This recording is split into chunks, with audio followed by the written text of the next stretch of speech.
Salut Sébastien, bienvenue sur cette nouvelle vidéo. Aujourd'hui, je me situe en compagnie de Maître Dimitri Boujard, avocat au barreau de Paris. Comment vas-tu Dimitri? Bien, merci Sébastien, bonjour. Du coup, aujourd'hui, on se retrouve ensemble tout simplement parce qu'on va répondre à l'éternelle question qui est, est-ce que la location courte durée est une activité commerciale? Est-ce qu'on a le droit ou est-ce qu'il y a des restrictions dans votre copropriété pour faire cette activité? Donc, Dimitri, du coup, va répondre à toutes ces questions aujourd'hui, puisque c'est une question dont beaucoup de personnes se posent et je sais qu'on est tous concernés à un moment ou un autre avec notre syndic par rapport à ces différentes réglementations.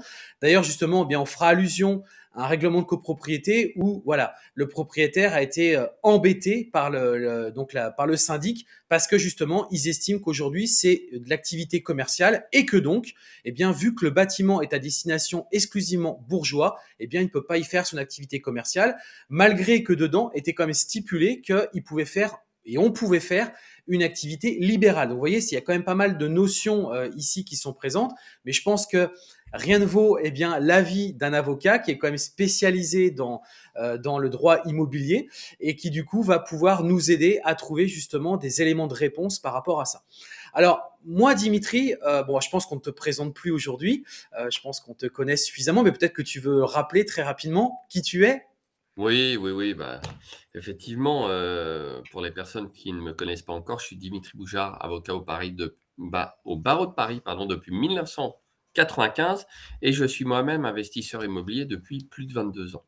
Et ces dernières années, je me suis tout particulièrement, j'ai développé mon expertise sur la location meublée. Je travaille avec de nombreux formateurs dans l'immobilier comme toi, Sébastien. Et l'une de mes activités favorites, c'est de lire la jurisprudence, de la décortiquer pour vous et pour, tout ceci pour vous permettre de rester à jour. Ce qui va nous amener évidemment à revenir sur l'interprétation de certaines décisions rendues tant par la Cour de cassation que par des cours d'appel dans le sujet qui nous intéresse aujourd'hui, à savoir l'allocation courte durée est-elle, oui ou non, une activité commerciale? Alors justement, donc je rebondis là-dessus parce que, en fait, tout simplement, je te parle de tout ça aussi parce que j'ai lu sur des sites, notamment d'avocats, hein, sur des sites assez connus, où justement, ils parlent des arrêtés du 8 mars 2018, ils parlent aussi du celui du 27 février 2020, où ils disent très clairement que les juges de la Cour suprême ont retenu à nouveau l'aspect commercial de l'activité de location meublée touristique, ce qui signifie qu'une telle activité est uniquement compatible avec une destination commerciale du lot de copropriété dans lequel elle est exercée. Donc du coup, ça veut dire quoi concrètement? Ça veut dire que si votre règlement de copropriété vous indiquait que derrière vous pouvez faire une utilisation, enfin que le bâtiment était à destination uniquement bourgeois ou exclusivement bourgeois, bien évidemment, on ne peut pas faire du commerce dans nos activités et que donc, par définition, on ne pouvait pas faire de location courte durée.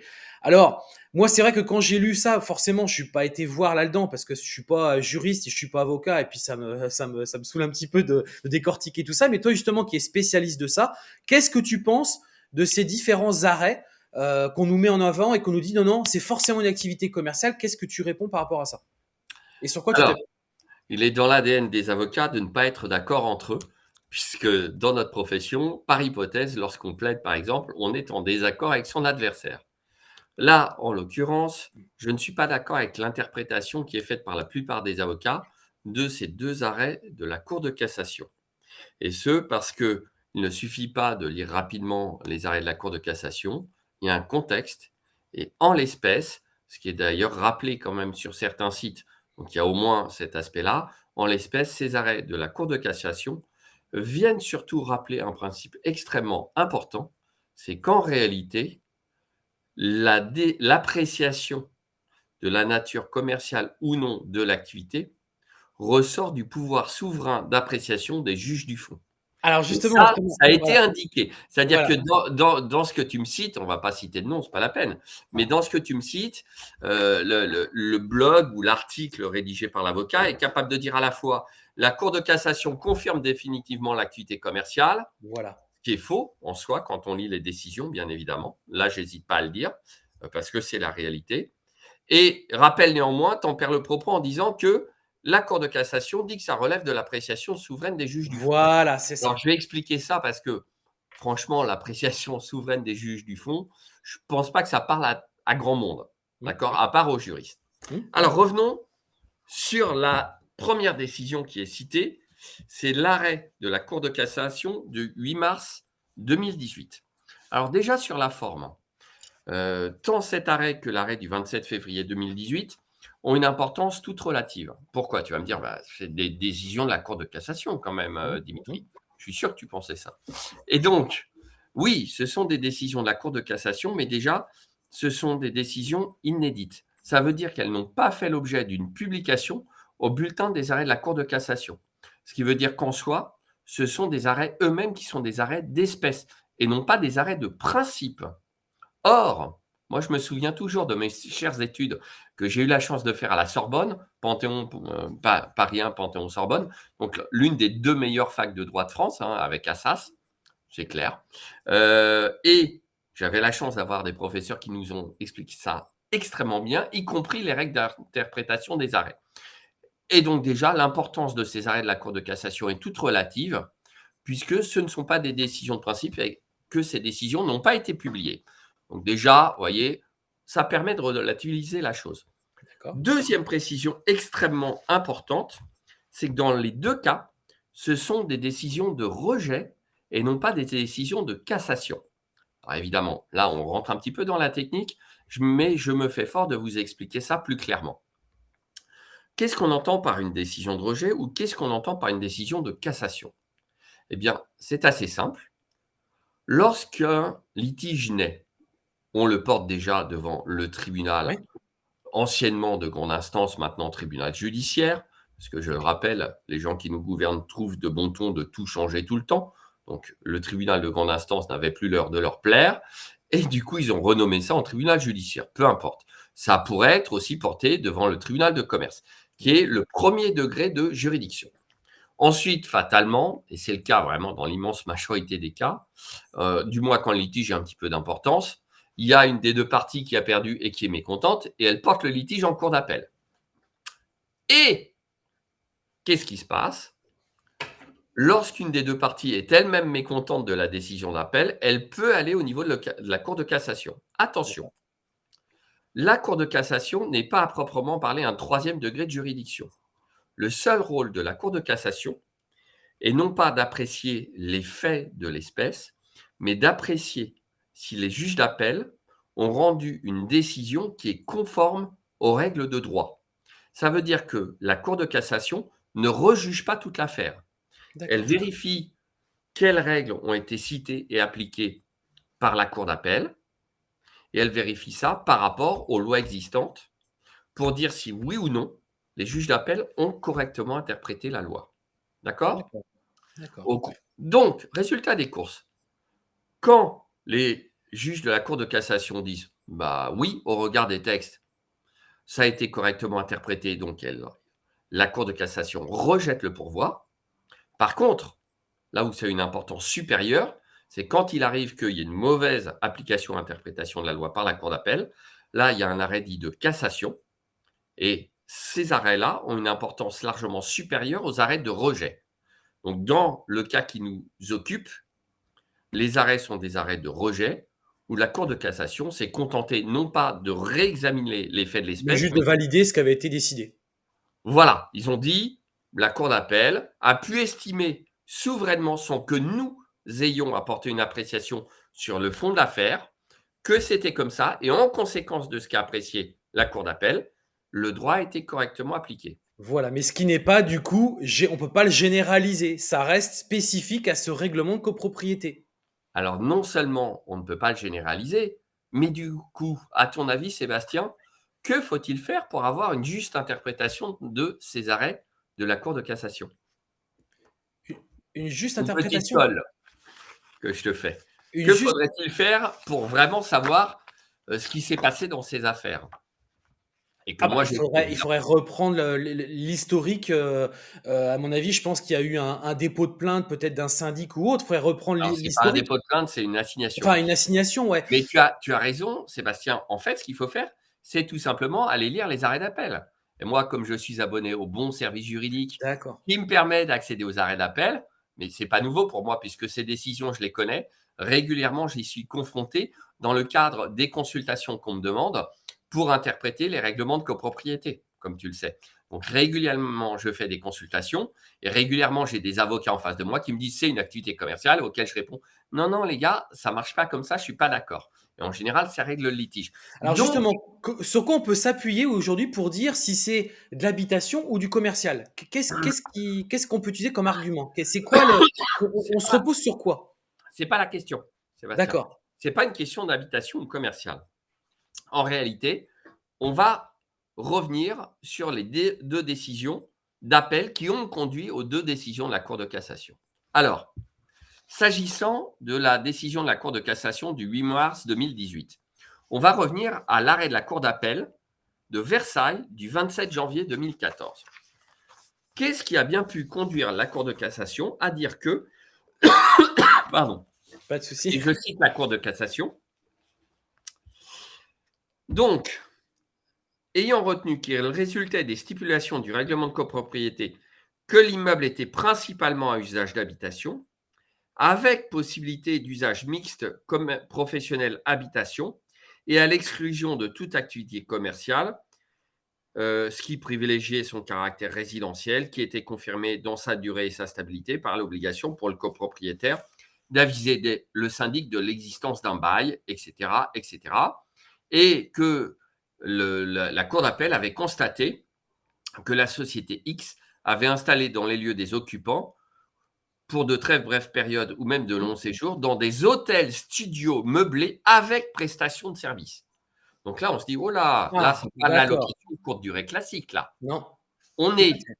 sur un règlement de copro qui prévoit un usage principalement d'habitation, avec éventuellement mixte professionnel, avec l'obligation à chaque fois qu'il y a un nouvel occupant de fournir le bail au syndic, ce Mmh. qui ne se rencontre pas dans toutes les copropriétés, Oui, mais on voit parfois cette obligation dans certains règlements de copro assez anciens.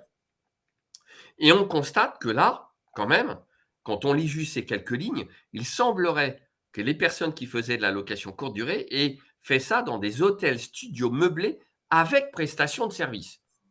Et là, tout de suite, forcément, ça nous interpelle parce que moi, quand j'entends ça, je me dis, tiens, tiens, tiens, est-ce que ça ne serait pas plutôt une activité de para-hôtellerie bien sûr. puisqu'il y a des prestations de service? Et là, ça n'a plus rien à Et là, voir. évidemment, l'activité de para-hôtellerie avec des prestations de Bien service sûr. est une activité commerciale. Commercial, bah oui. Le doute n'est pas permis. Donc, on va aller voir L'origine finalement était faussée, quoi.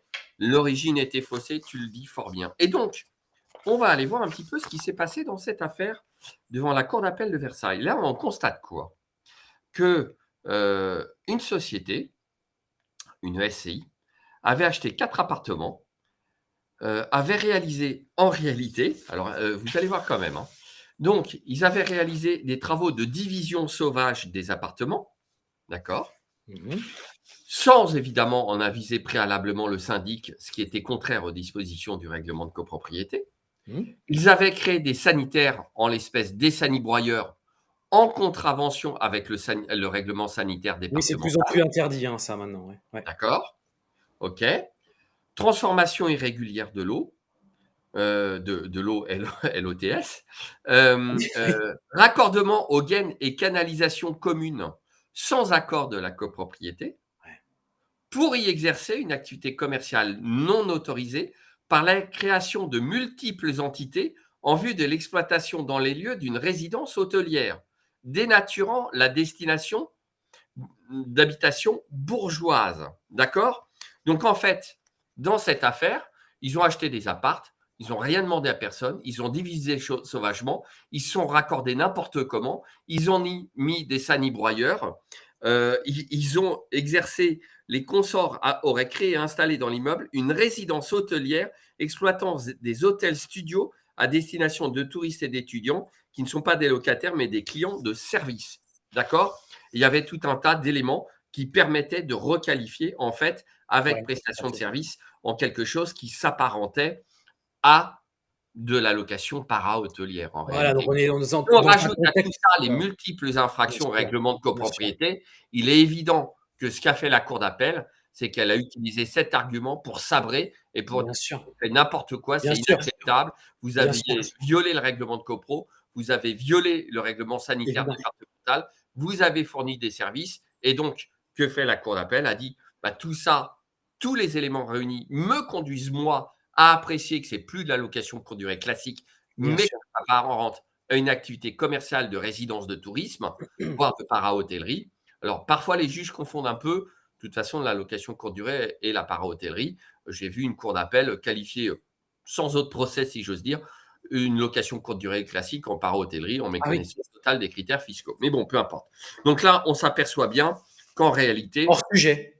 hors sujet, de toute façon, clairement, l'immeuble dans le règlement du 9 dans l'article 9 du règlement de copro, l'immeuble était destiné à usage d'habitation ou à usage mixte et professionnel et d'habitation, à l'exclusion de toute activité commerciale ou artisanale. D'accord? Donc, on avait tout un tas de critères qui n'ont pas été respectés, division sauvage, ils ont cumulé, ils ont été sanctionnés par la cour d'appel et qu'a fait la cour de cassation?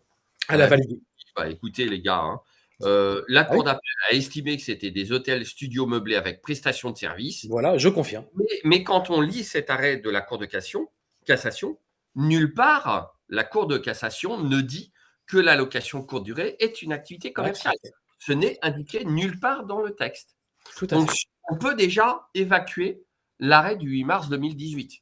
On voit bien qu'il s'agit d'un arrêt d'espèce et non pas du tout d'une affaire de principe et qu'au surplus, la Cour de cassation n'a jamais dit dans cette décision que la location courte durée est une activité commerciale. Donc pour moi, fin de l'histoire sur ce premier arrêt. OK? OK, donc du coup, donc là, donc tu nous confirmes qu'effectivement, bah, si on reprend ces différents éléments qui ont été mis en avant sur, notamment en plus, sur des sites internet, des blogs, en plus de cabinets d'avocats. Donc c'est quand même assez, incroyable quand même que ça a pas été, plus Fouillé, réfléchi, plus plus fouillé. travaillé parce que là, Ouais, franchement, mais peut-être qu'ils sont oui. pas abonnés aux services qui leur permettent d'accéder à l'arrêt de la Cour Mais c'est d'appel de dommage Versailles. parce que du coup, Heu ça diffuse des informations qui sont erronées de base. Donc Ah forcément, si on n'a pas oui, les oui, pour moi, c'est faux et je voilà, donnerai d'autres arguments. Je ne vais pas me contenter de ça, bien évidemment, tu penses? bien sûr, bien Alors sûr. après, ultimement, si un jour la question est posée à la Cour de cassation, concrètement, de savoir si oui ou non la location courte durée est une activité commerciale, je ne sais pas si la Cour de cassation répondra dans un sens ou d'un autre et si elle décide de répondre sur ce qui me paraît pas être une question qui devrait lui être soumise, puisque c'est du cas par cas. Si elle décide de répondre, je ne sais pas non plus si la Cour de cassation ira dans tel ou tel sens. Néanmoins, nous pourrons utilement utiliser deux autres décisions très intéressantes qui vont dans mon sens, qui est de dire que la location courte durée, tant qu'elle n'est pas assertie de service para-hôtelier, n'est pas une activité commerciale. Je vais y revenir. OK? D'accord, OK. Tu es prêt pour attaquer le deuxième morceau, l'arrêt du 27 février 2020? Ah bah, écoute, je suis prêt, je suis très chaud, Voilà. je suis très chaud.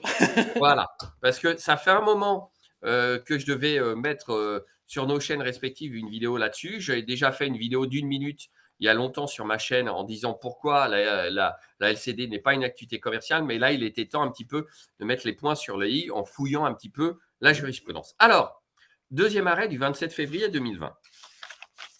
Que nous dit cette décision? Donc dans cette décision, pareil, on a tout un tas de copropriétaires qui assignent une société notamment, encore une SCI et ils assignent, aussi, le syndicat des copropriétaires. Alors c'était un peu compliqué parce qu'il y avait une société commerciale qui était en liquidation judiciaire pour couronner le tout. Alors, je vais rappeler un petit peu, les faits tels qu'énoncés très rapidement dans l'arrêt de la Cour de cassation et puis ensuite qu'est-ce qu'on va faire? Ben, on va tout simplement aller voir sur quelle décision l'arrêt de la Cour de cassation a statué et en l'occurrence, il s'agit d'une décision du 25 janvier 2018 de la Cour d'appel d'Aix-en-Provence. Mmh mh. D'accord? Mmh. Donc là, on change complètement de secteur. Mmh. Donc, dans cette décision, la Cour de cassation fait l'énoncé du moyen, mais elle nous rappelle quand même des éléments de fait qui doivent déjà nous mettre la puce à l'oreille.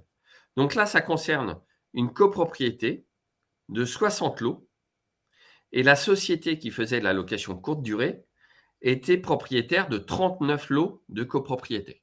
Mmh. C'est plus le petit loueur en courte durée qui a un C'est clair, appart dans l'immeuble, c'est clair. c'est une société commerciale qui possède 39 lots. D'accord?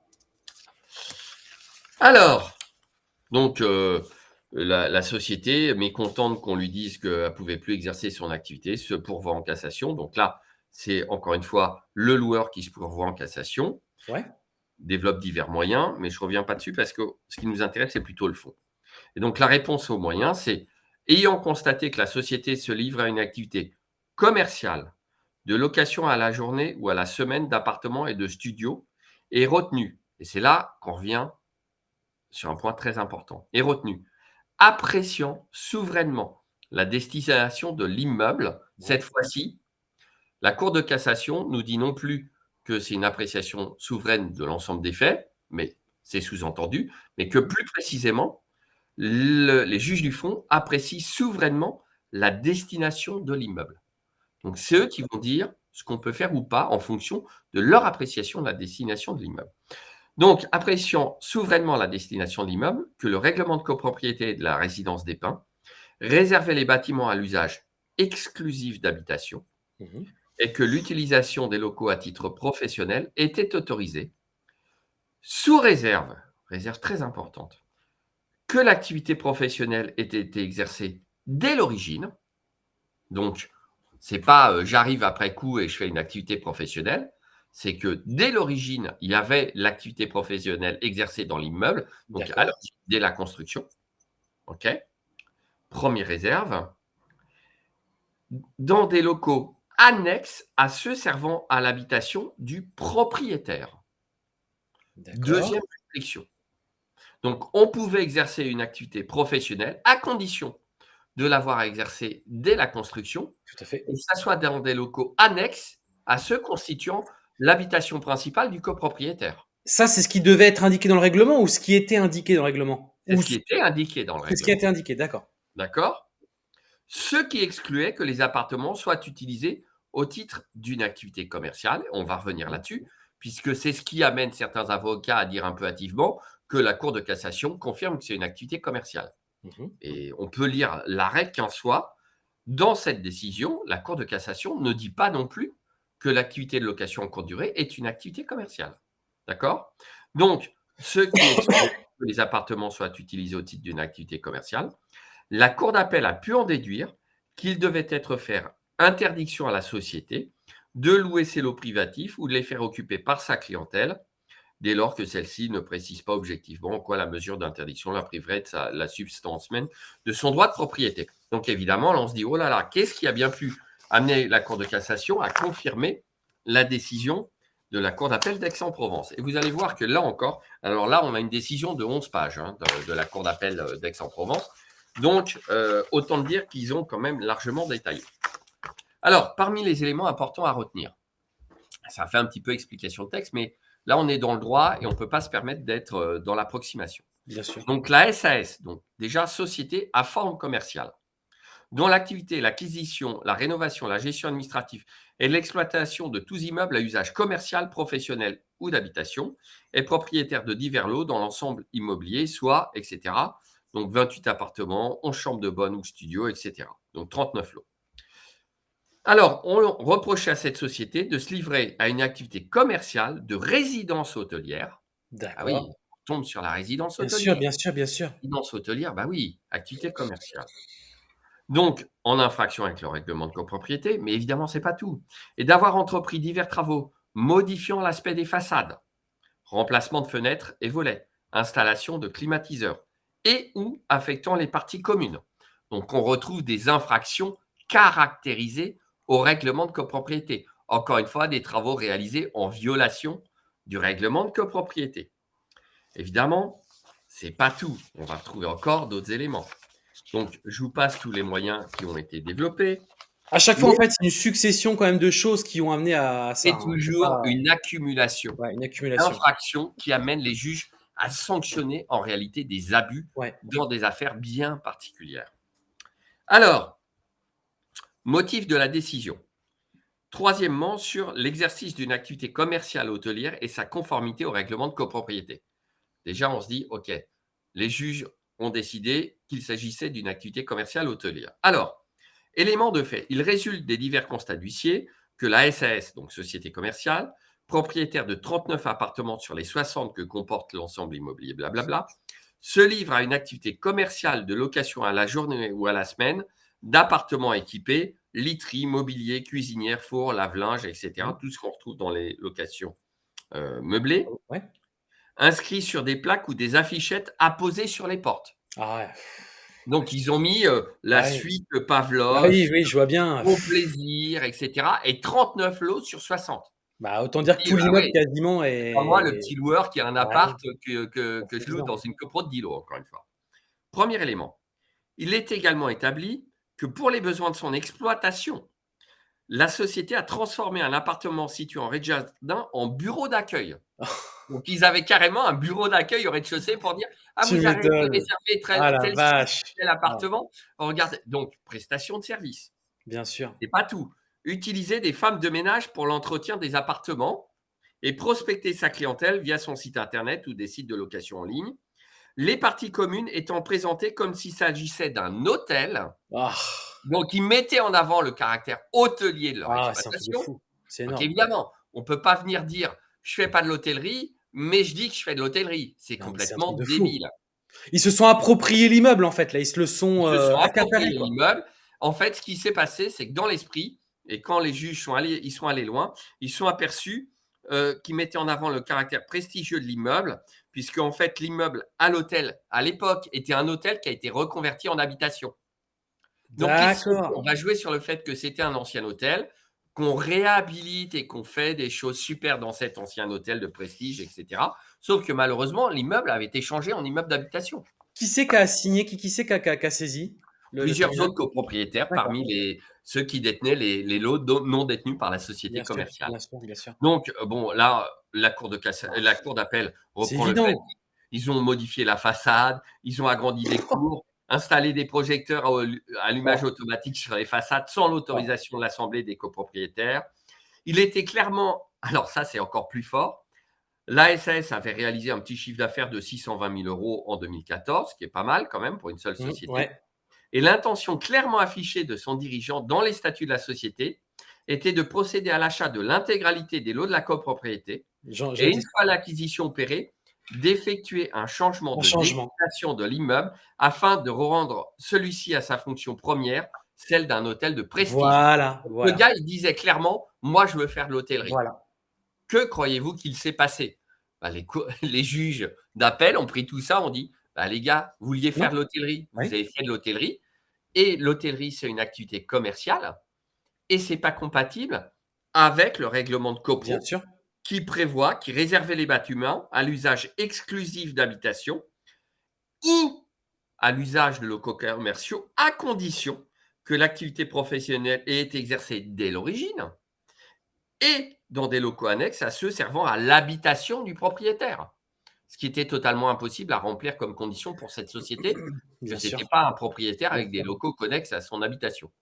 Donc, évidemment, la Cour d'appel a fait une analyse très poussée et qu'a fait la Cour de cassation. Ils ont dit, oui, la Cour d'appel a apprécié souverainement les faits. Moi, j'ai rien à y redire et je rejette le pourvoi. Fin de Bien sûr, l'histoire. bien sûr.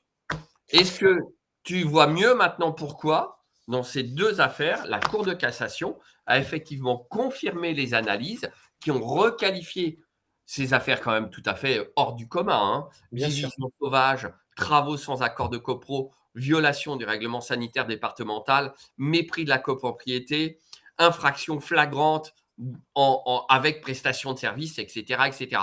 Bah oui, quand on force trop et qu'on dit soi-même qu'on veut faire de l'hôtellerie, forcément, les juges vous prennent au mot et on se Bien sûr, retrouve qualifié en hôtellerie. bien sûr.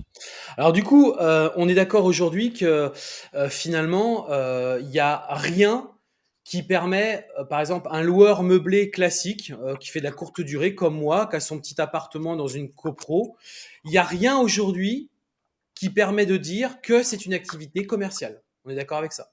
Je n'ai pas de décision de principe qui permette d'affirmer que la location courte durée est une activité commerciale. C'est ça. Parce qu'en Voilà. fait, beaucoup de personnes font l'amalgame entre leur déclaration, on va dire, au BIC ou via une société, donc ils considèrent qu'on fait du commerce, mais non, c'est le côté ça fiscal, mais il faut pas confondre avec le côté, comment dirais-je, civil de La l'activité, c'est nature ça. civile de l'activité. C'est Alors ça. évidemment, tout ça c'est bien, mais dire que non, c'est pas une activité commerciale, moi, ça me satisfait pas et toi non plus en tant Bah qu'immeuble non, en courte durée. Tu dis: «Ouais, c'est quand même, on n'est on, a, pas à on l'abri est, c'est un de» mi-chemin. voilà, on n'est qu'à mi-chemin du trajet. Alors fort heureusement, et on l'avait déjà évoqué ensemble, on a aussi des bonnes nouvelles. Ça me réjouit parce que quand même, on est là, on est fin 2022. Les arrêts datent de 2018-2020, OK, sont des arrêts de rejet. J'expliquais tout à l'heure pourquoi il fallait modérer leur portée. Et moi, j'ai 2 décisions un peu plus récentes puisque je fais une veille là-dessus quotidienne. Rien que le service, Doctrine, hein, auquel je suis abonné, c'est, plus de 170 € juste par mois Ouais. pour l'abonnement. OK? Donc, autant l'utiliser. Mais par contre, c'est bien utile pour avoir vraiment la Bien sûr, jurisprudence. oui. Et c'est bon, ça, pour un particulier, ça servirait à rien de s'abonner à ça. Il vaut mieux s'abonner à mon podcast dont je reparlerai tout à l'heure. Oui, on va parler Mais après. mais par contre, moi, ça m'est bien utile. Alors, revenons sur une décision de la cour d'appel de Chambéry du 5 juillet 2022. Donc 5 juillet 2022, c'est déjà beaucoup plus récent. Pourquoi je me suis intéressé à ça?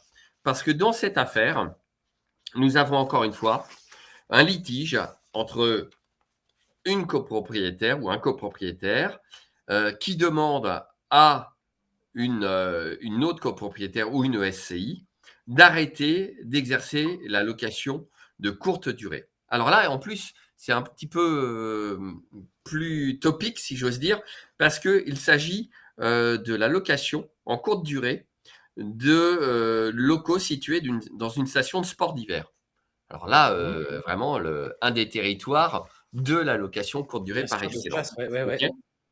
Et la personne qui s'est pourvue en cassation qui s'est pourvue, pardon, en cour d'appel, demandait à la cour d'y juger que l'activité de location en meublé de tourisme de courte durée exercée par la société, et cetera, constituait une activité commerciale. Donc là, on demandait vraiment à la cour d'appel de dire: «C'est une De se activité prononcer, ouais. commerciale», Mhm. de dire que cette activité contrevenait à la destination de l'immeuble, et donc de l'interdire. D'accord? Donc là encore, il y a 8 pages, mais je ne vais pas tout vous relire. Ce que je vais relire, c'est les motifs de la décision, donc ce qu'a retenu la cour d'appel. Alors, donc, déjà, article fondateur. Et là, c'est très intéressant parce que la cour d'appel a pris soin de se référer à la loi du 10 juillet 1965 sur le règlement de copropriété, donc sur la copropriété. OK? Mhm. Mhm. Donc, l'article 2 et l'article 9 surtout. Chaque copropriétaire dispose des parties privatives comprises dans son lot. Il use et jouit librement des parties privatives et des parties communes, sous la condition de ne porter atteinte ni aux droits des autres copropriétaires, ni à la destination de l'immeuble. Bien sûr. Alors, la cour d'appel nous dit ensuite, dès lors, si l'article 8 dispose que le règlement de copropriété détermine la destination des parties tant privatives que communes, ainsi que leurs conditions de jouissance, de sorte qu'il peut y être indiqué à quel usage chaque lot se trouve en principe affecté, habitation, activité professionnelle, boutique, commerce, etc. Il est immédiatement précisé dans son deuxième alinéa que il ne peut être, il ne peut imposer aucune restriction aux droits des copropriétaires en dehors de celles qui seraient justifiées par la destination de l'immeuble, telle que définie aux actes par ses caractères ou sa situation. Mhm. La liberté étant le principe. Ah, voilà des juges d'appel que j'aime bien. Il rappelle que la liberté, c'est le principe du droit français. Mhm. Donc, traduit autrement, c'est tout ce qui n'est pas interdit est autorisé. Donc, la liberté étant le principe, les dispositions conventionnelles relatives à l'affectation des parties privatives sont strictement interprétées en ce qu'elles limitent les droits des copropriétaires. Ainsi, une affectation qui n'est pas expressément interdite par le règlement de copropriété doit être autorisée. Voilà. Donc, moi je vois ça, je lis, donc, s'il n'est pas expressément interdit de faire de la location courte durée, c'est que c'est autorisé. Ben voilà. Réserve dès lors qu'elle n'est pas contraire à la destination de l'immeuble. Et là, je reviens à ce que tu me disais tout à l'heure. Oui, mais alors la destination. Eh bien, il s'avère que la cour d'appel relève à juste titre que la destination de l'immeuble qui ne fait l'objet d'aucune définition légale ou réglementaire. Eh oui, la destination de l'immeuble ne fait l'objet d'aucune disposition légale ou réglementaire. Elle est souverainement appréciée par les juges du fond, c'est-à-dire les juges d'appel, par référence aux actes, mais également à la situation et aux caractéristiques propres de l'immeuble. Alors là, ça va plaire particulièrement à ceux qui sont un peu férus de droit et qui ont déjà lu pas mal de règlements de copro. Pourquoi? Parce qu'il nous empêche souvent de faire la location courte durée, c'est la clause d'habitation exclusivement bourgeoise. Bourgeoise, bien sûr. Voilà. La Bon, fameuse clause. la fameuse clause. Alors, ensuite, je reviendrai sur l'autre disposition qui Oui. éventuellement peut nous interdire d'en faire. Alors, il est à cet égard généralement admis deux types de clauses d'habitation bourgeoise. La clause d'habitation bourgeoise dite exclusive, qui Mmh. prohibe toute activité professionnelle au sein de l'immeuble, réserve l'immeuble à l'usage d'habitation dans son entier, tandis que la clause d'habitation bourgeoise dite ordinaire permet l'exercice de certaines activités, telles les activités libérales, d'enseignement, etc. Et ça, c'est ce qu'on retrouve très souvent dans le règlement de copro. On a une première clause qui vient nous dire Que c'est que bourgeois non, et ne ils peut enchaînent derrière en disant que bourgeoisement, voilà et mais ils derrière enchaînent derrière en disant: «Par contre, on tolère les professions libérales». exactement. Et donc la cour d'appel nous dit tout simplement, bah, c'est une clause d'habitation bourgeoise simple. OK? D'accord, parce que donc en fait, ouais, ils ont beau mettre le «que», tu sais, le fameux «que bourgeois», même si c'est écrit Mais derrière, comme ils font un tempérament ils derrière, se ça fait contredisent sauter en fait le dans la même «que». phrase. C'est mal rédigé en fait, mais c'est Ouais. ancien. Alors, la cour d'appel nous livre un autre enseignement extrêmement important. Dans l'un et l'autre cas, et sauf stipulation expresse du règlement de copropriété les admettant par exception, les activités commerciales sont en revanche prohibées. Donc, Oui. que ça soit exclusivement bourgeois ou pas, si les activités commerciales ne sont pas autorisées dans l'immeuble, en principe, elles sont prohibées. Ce qui est à moitié satisfaisant, puis ils ont quand même rappelé le principe de liberté. Mais c'est vrai que l'usage d'habitation ne correspond pas à un usage commercial. Non. OK? Et ensuite, on revient sur l'affaire en elle-même. Donc, en l'espèce, l'article 15 portant sur la destination de l'immeuble stipule que chaque copropriétaire a le droit de jouer à disposer des choses, etc. Ça, on Mmh. le retrouve partout, dès lors qu'on ne nuit pas aux intérêts des autres copropriétaires. Aucune modification ne pouvant compromettre la destination de l'immeuble ne pourra être faite sans le consentement de l'unanimité des propriétaires. Donc, classique. Les logements resteront destinés exclusivement à l'habitation. Et là, on se dit, zut, les logements resteront destinés exclusivement à l'habitation. Donc là, forcément, le loueur en courte durée, il va se prendre une porte dans la tête. Et la Cour d'appel poursuit, toujours en citant l'article. Cependant, des professions libérales seront admises dans les lots à usage d'habitation, dans la mesure où elles n'engendrent pas de nuisances supplémentaires au syndicat de copropriété, sous réserve d'obtenir les autorisations administratives nécessaires. Bon, par exemple, si une ville a mis en place une demande préalable de changement d'usage et de supporter les charges supplémentaires qu'elle génère. Lorsqu'une activité commerciale est permise dans l'immeuble, seuls les lots du rez-de-chaussée pourront être utilisés Oui, commercialement, etc. truc classique ça. L'article 17, occupation, énonce: l'immeuble est à usage principal de commerce et d'habitation. Là, on se dit, bah, ça vient en contradiction avec les logements resteront destinés exclusivement à l'habitation. Mais l'immeuble lui-même est à usage principal de commerce et d'habitation. Et les appartements ne pourront être occupés que bourgeoisement. Donc, d'où l'importance, on me dit, tu sais, on nous pose très souvent des extraits de règlements de copro en disant: «Tiens, on me dit ça, qu'est-ce que vous en pensez?» Mais les gars, vous voyez bien qu'en fait, il y a plusieurs articles qui viennent parfois se contredire. Donc, Ouais, jamais, moi, je ne réalise une analyse de règlement de copropriétaire ouais. sans le lire. Juste sur la destination de l'immeuble, c'est pas suffisant. C'est pas suffisant. D'accord? L'exercice de profession libérale sera toutefois libéré, donc on revient encore une fois en arrière, dans les appartements non destinés à cet usage, à condition de ne pas nuire à la bonne tenue et à la tranquillité de l'immeuble. Oui, bonne vie et Et bonne enfin, mœurs, on avait un bonne mœurs. article 19 sur la location cette fois-ci.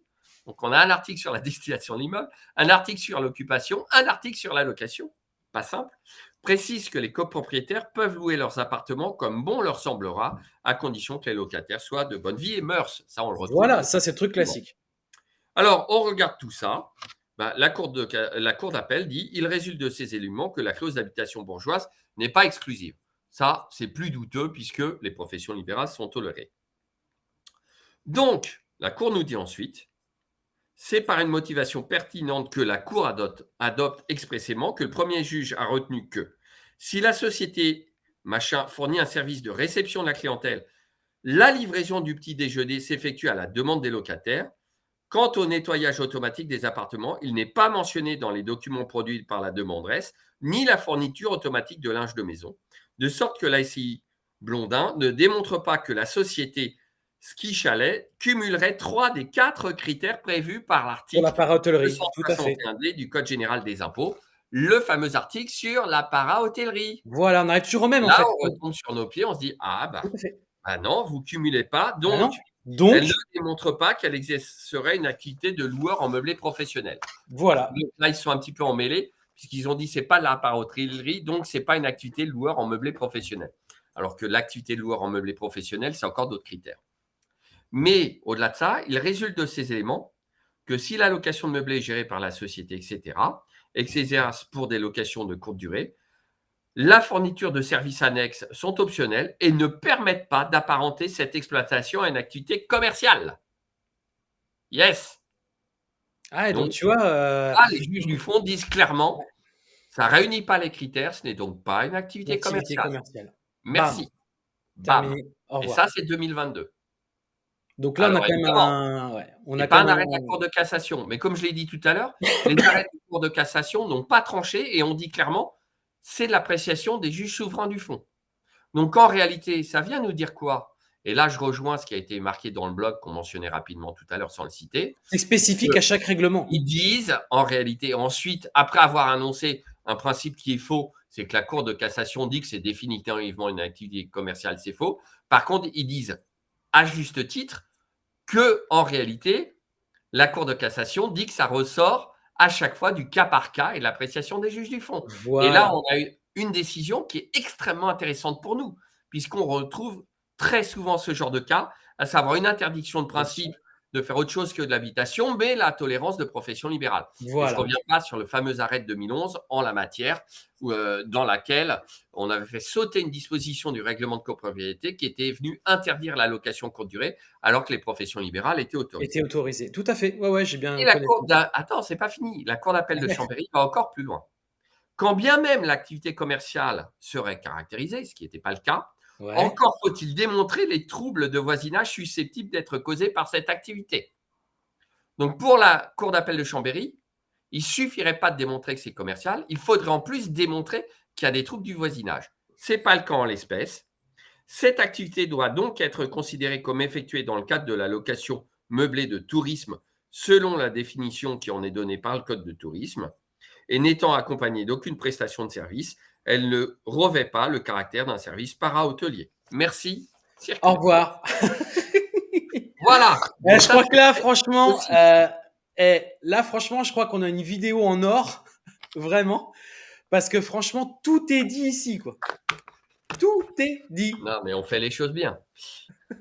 Alors, puis c'est un sujet qui me tient à cœur parce que très souvent, dans les discussions que j'ai eues avec nos innombrables amis sur internet, heu, Ouais, j'ai notamment, vu. on me disait: «Ouais, mais en fait, c'est pas clair, tu passes un peu vite là-dessus, il y a des décisions de la Cour de cassation» et en plus, tout ça va faire l'objet d'un épisode spécial dans le droit d'investir, Ouais, dans lequel, évidemment, je mettrai les liens vers la jurisprudence et cetera. Alors, pour couronner le tout quand même, même si c'est, une vidéo assez longue, je pense que ça va particulièrement intéresser les ah loueurs en oui, courte durée. ah oui, Si oui. franchement, s'ils se précipitent pas sur cette vidéo, je pense qu'ils peuvent arrêter l'activité parce qu'ils ont tout ce qu'il leur faut pour répondre. Alors au-delà de ça, ils vont pas, donner la vidéo au syndic, quoi. Je veux dire, Non, je m'engage à me contacter. Moi, bah, je fais voilà, c'est ce qu'on disait tout à l'heure, c'est voilà, et prenez un rendez-vous avec Dimitri qui va voilà pouvoir vous faire un et vrai là, plombier, une vraie je ferai réponse. du cas par cas, bien évidemment. Voilà. Mais maintenant, alors là où c'est encore plus sympa, c'est qu'on a une décision du 9 novembre 2022, C'est de plus en plus, récent. de plus en plus récent, et rendue par quelle cour d'appel? Pas n'importe laquelle, puisque par une cour d'appel dans une ville qui ne porte pas vraiment dans son cœur la location courte durée, à savoir la cour d'appel de Paris. Donc, ça mérite qu'on s'y attarde. Ah oui. Alors, Comme d'habitude, litige entre deux copropriétaires, l'un qui veut faire interdire la location courte durée et puis l'autre qui veut continuer. Bien sûr. Donc, on a une dame qui sollicite d'ordonner à une autre dame de cesser toute activité de location saisonnière de courte durée dans son appartement, de lui verser des dommages-intérêts. Ça constitue une infraction au règlement de copro sur la clause d'habitation bourgeoise, des troubles anormaux du voisinage, etc. Blablabla. Alors, dans cette affaire, l'article 4 du règlement de copropriété stipule que chacun des propriétaires aura, en ce qui concerne les locaux, lui appartement exclusivement et leurs annexes et accessoires, le droit d'en jouir et disposer comme de choses lui appartement, Mmh. toute propriété, à Mmh. condition de ne pas nuire, comme d'habitude. Ensuite, il ne pourra être exercé dans chaque appartement ou logement d'une façon générale aucune industrie ni commerce. Donc là, encore une fois, pas de commerce.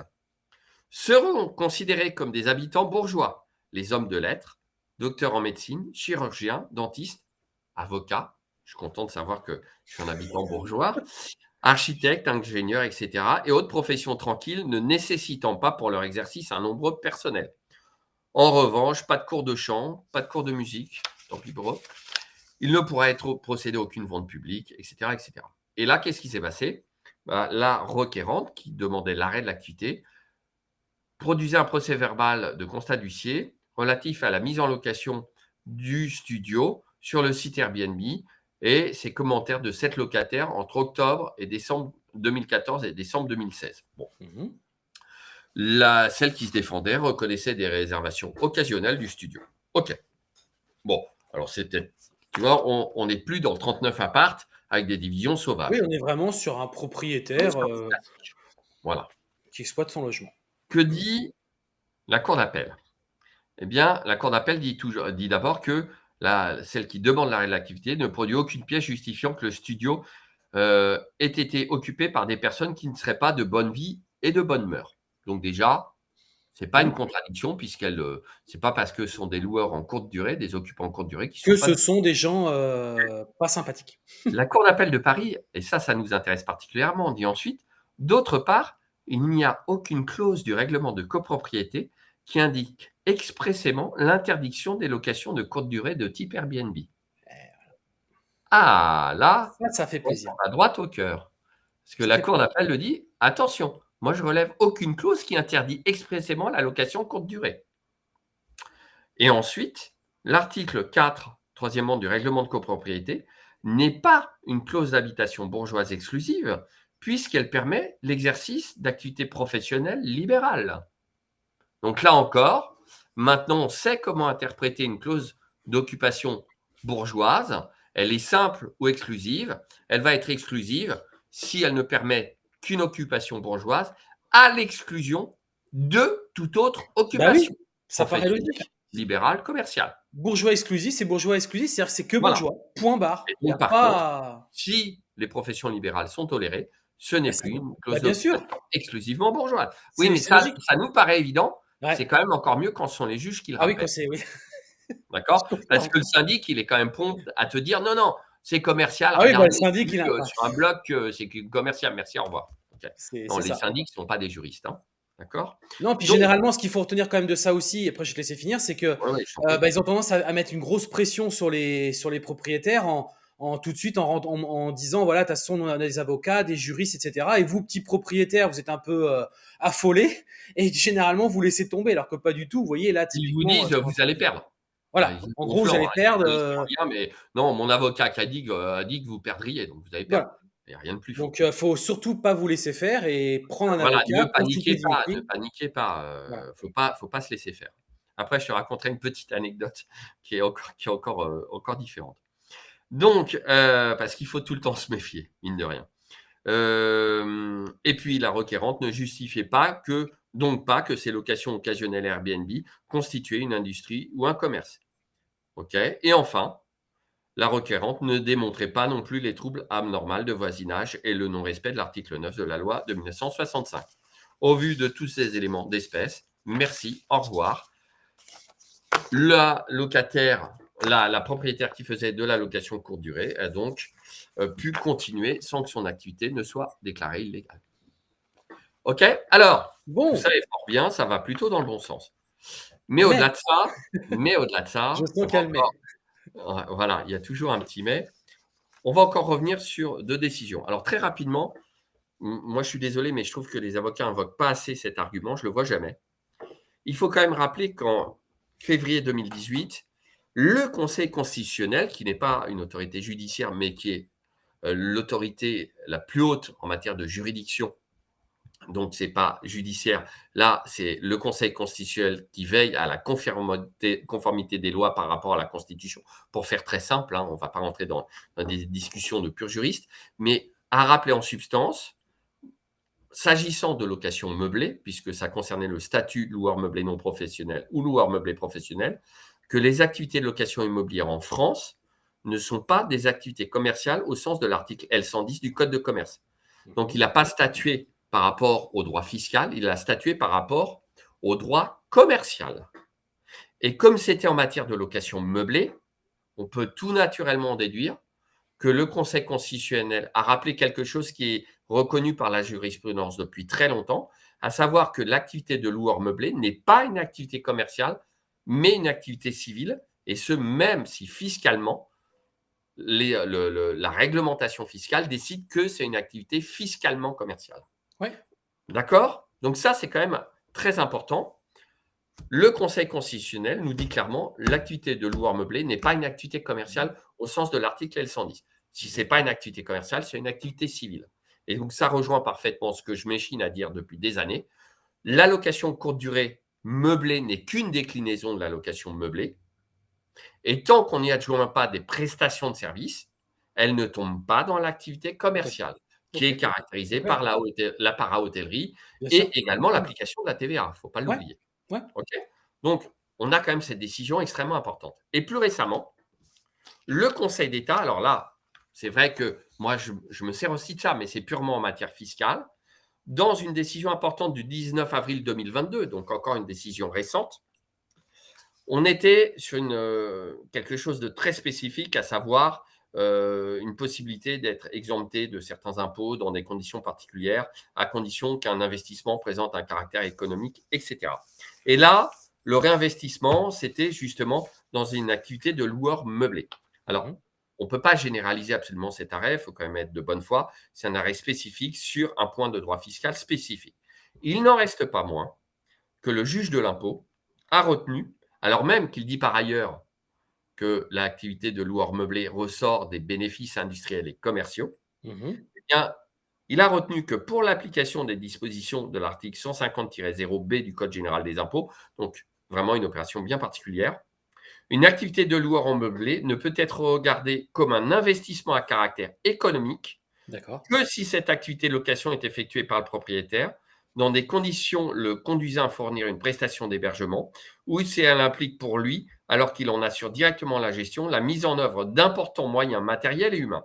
Deuxième paragraphe, dès lors qu'il n'était pas soutenu devant elle que l'activité de location meublée en cause aurait été assortie de prestations para-hôtelières, En fait, c'est toujours le para-hôtelier qui définit le côté commercial. Mmh. ou aurait été exercée dans des conditions d'exploitation telles qu'elles auraient impliqué des charges de gestion conséquentes pour M. B, la Cour administrative d'appel n'a pas commis d'erreur de droit en jugeant que l'acquisition par ce dernier d'un plateau aménagé ne pouvait pas être regardée comme un investissement économique. Donc là, que vient nous dire le Conseil d'État? Il vient nous dire attention, l'activité de loueur en meublé ne revêt pas un caractère économique s'il ne remplit pas une des deux conditions, para-hôtellerie, donc D'accord. prestation de service, ou exercée dans des conditions d'exploitation telles qu'elles auraient impliqué des charges de gestion conséquentes pour monsieur B. En gros, il en faisait son activité principale, quasiment exclusive. Il avait des moyens matériels importants, peut-être du personnel, et cetera, et cetera. Donc moi, D'accord? j'en déduis quand même que vu qu'on insiste beaucoup sur le côté para-hôtelier, ça veut dire que même si tu avais une société, par exemple, de sous-location, tu serais a priori quand même pas concerné non plus. Parce Ah que non, tu ne remplis pas le côté para-hôtellerie, même si ça reste du société de commerce ce qu'on va faire. sous-location, même si c'est fait par une société commerciale, tant que la société de sous-location ne fournit pas des prestations de services additionnelles telles que prévues par l'article 261, je ne sais plus quoi, D, du Code général des impôts, donc les 4 critères de la Ouais. para-hôtellerie, c'est pas de la para-hôtellerie, c'est donc pas une activité commerciale. Et là, dans cette décision, si c'est pas une activité économique, Moi, je ne comprends pas comment ça pourrait être une activité commerciale. Ah bah, c'est évident, ouais. Ouais, Voilà. ouais, non, je c'est Donc très clair. voilà l'état actuel, le plus récent de la législation. Et c'est là qu'on s'aperçoit qu'une lecture un peu hâtive sur internet conduit beaucoup de gens, Ah bah, arrêtez! malheureusement Arrêtez! à une mauvaise Ah interprétation, bah, arrêtez! particulièrement de la jurisprudence. C'est un métier. L'interprétation de la jurisprudence, ça ne s'improvise pas et au-delà de ça, même les professionnels peuvent avoir parfois une lecture un peu hâtive de cette jurisprudence. Alors, il faut voir aussi que les avocats sont comme tout le monde, ils interprètent dans le sens qui les arrange. Oui, Donc bah, pour peut-être sous peu qu'un pression cabinet aussi, soit spécialisé dans la protection des copropriétaires contre les loueurs en meublé, c'est il va évident, évidemment dire: «Ah ben ouais, non mais regardez, c'est une c'est activité évident. commerciale, vous pouvez pas le faire». Alors que moi qui suis super pro locataire, évidemment, je vais dire: «Ah Bah, non, regardez, penchez-vous un peu plus profondément sur la jurisprudence et vous verrez que non, c'est pas ce que dit la Cour de cassation», alors même que nous avons des décisions beaucoup plus récentes de cours d'appel et notamment la Cour d'appel de Paris qui viennent définir précisément dans quel cas on va pouvoir dire si oui ou non c'est une bien activité sûr, commerciale et on remarquera que revient toujours le critère des prestations de services ouais. et en creux l'activité de para-hôtellerie. Ouais, non, non, c'est clair, c'est le point commun, il est là, hein, c'est on voit bien à chaque fois, c'est ça qui revient. Ouais. Voilà.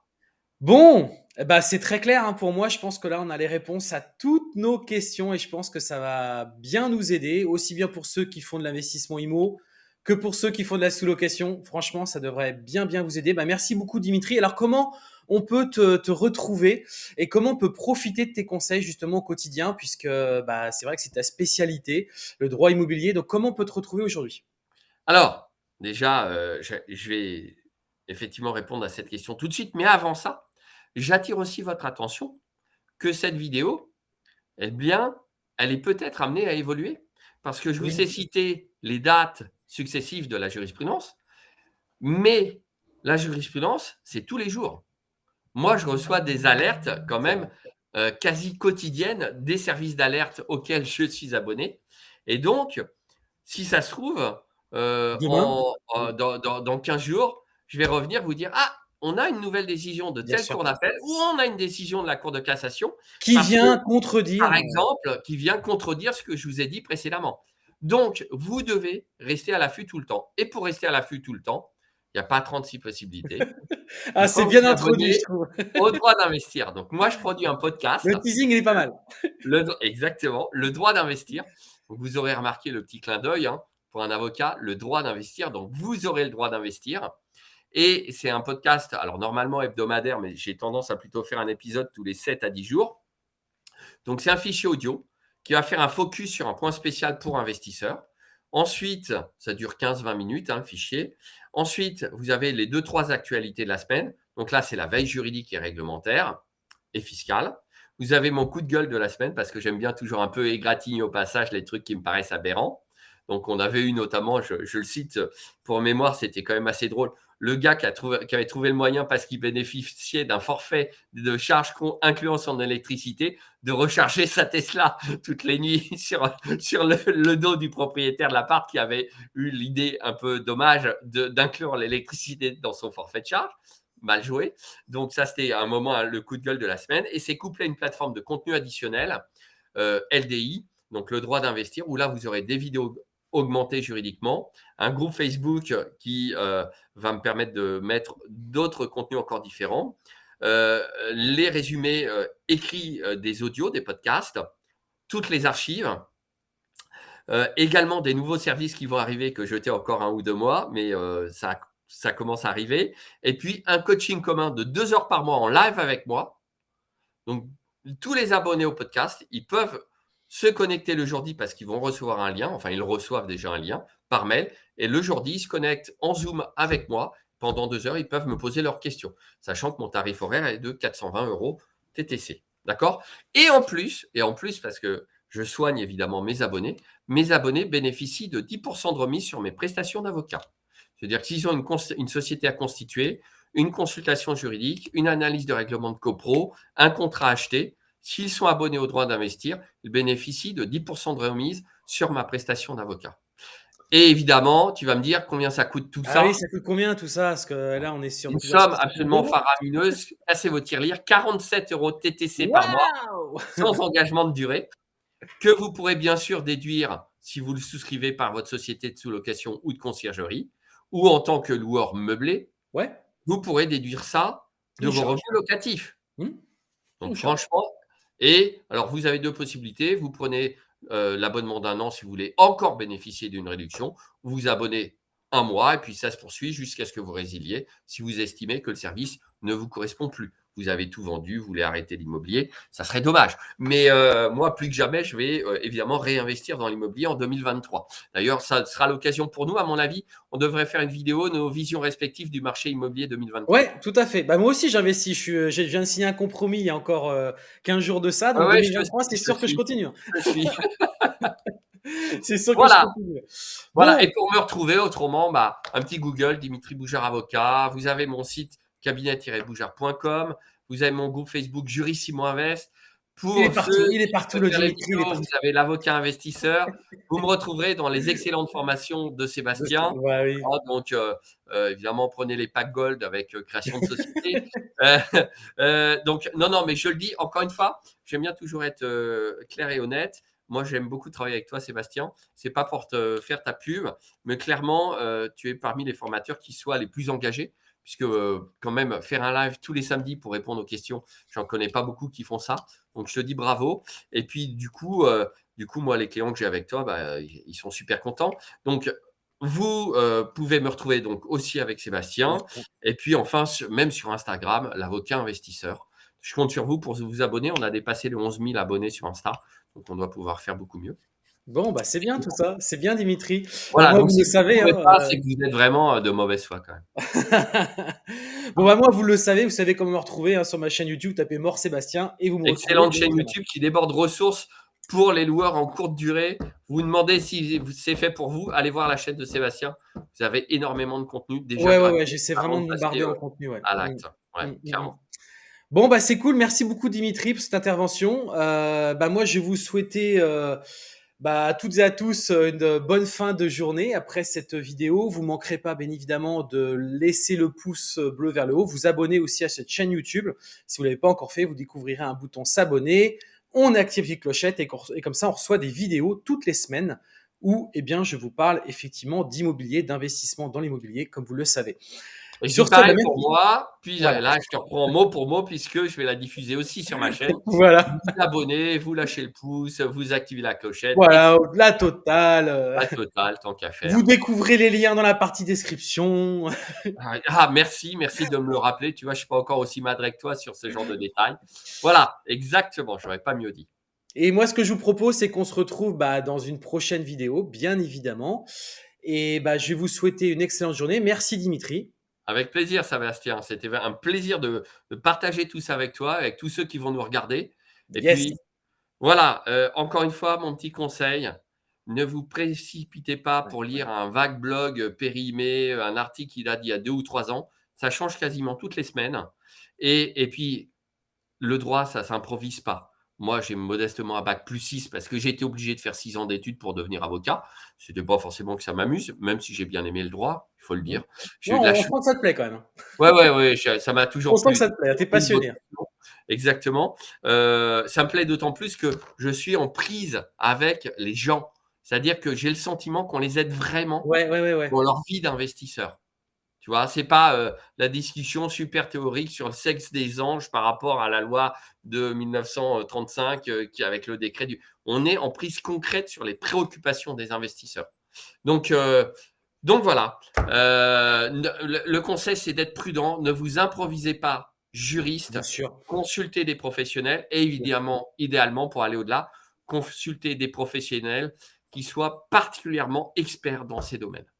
Voilà, Merci Dimitri. à très vite. Excellente journée.